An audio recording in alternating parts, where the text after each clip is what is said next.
Bonjour et bonsoir à tous en fonction de l'heure à laquelle vous regardez cette vidéo. Aujourd'hui, on va résoudre un exercice un peu spécial. C'est plus un exercice de physique qu'un exercice de mathématiques. On dit le bateau à moteur dont la vitesse dans l'eau stagnante est à 10 km par heure a parcouru 91 km et est retourné à sa position initiale. On dit trouver le débit de la rivière si le bateau a mis 20 heures pendant le trajet. On va essayer de résoudre cet exercice de physique un peu compliqué. Première étape, qu'on va nommer analyse d'un physicien. On va essayer de voir si le bateau était dans l'eau stagnante, quelle est la distance qu'il aurait parcouru. On va noter XS, c'est-à-dire la distance du bateau dans l'eau stagnante. C'est égal à V fois T qui est égal à 10 fois 20. 10 c'est la vitesse et 20 c'est le temps qu'il a mis. Ça fait 200 km. Donc il n'aurait pas couru 200 km.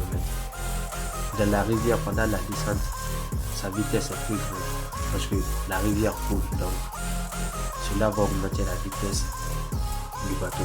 À la montée, il est plus lent.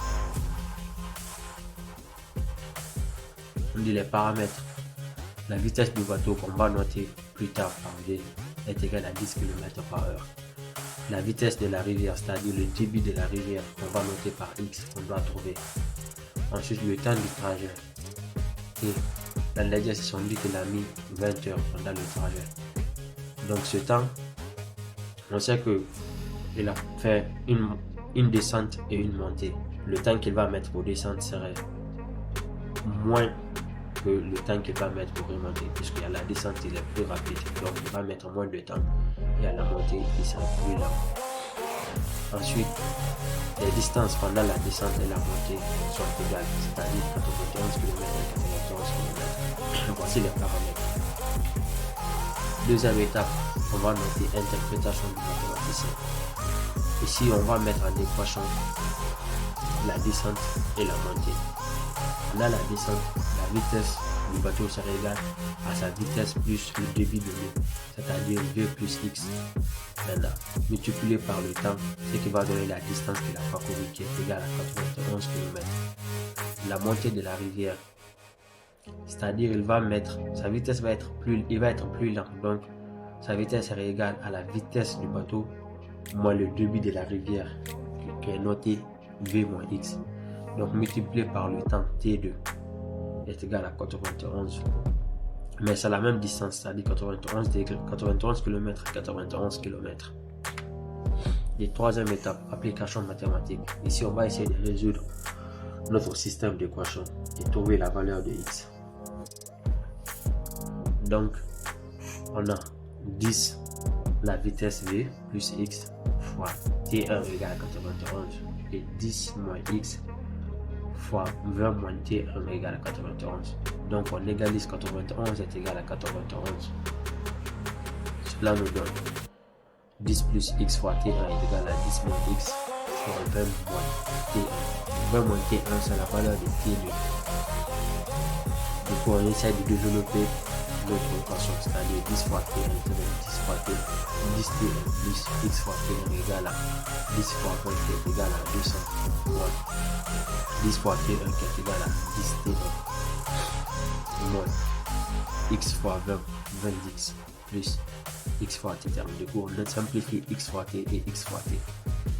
Notre équation va revenir à 10 fois T1 égale à 200 moins 10 fois T1 moins 20X. Donc on a 10 fois T1 moins 200 moins 10T1 moins 20X. On va envoyer moins 10T1 au premier terme.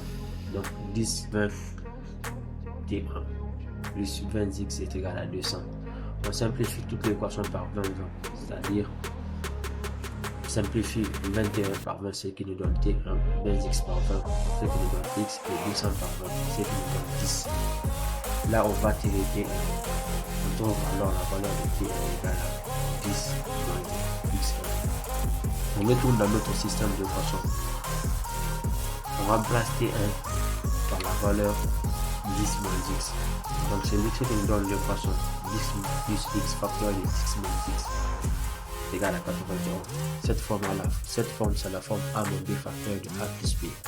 La forme développée, c'est A carré moins B au carré. Donc, on aura 10 au carré de x au carré égal à 91.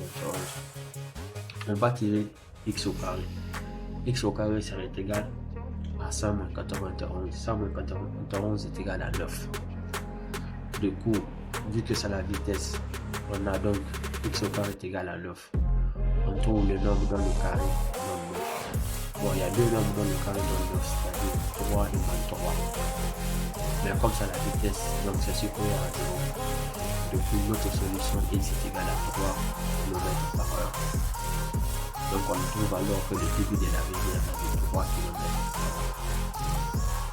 À partir de là, on peut en devenir combien de temps notre bateau a mis pour la descente, combien de temps il a mis pour. N'oubliez pas de vous abonner pour agrandir la communauté. Je vous remercie.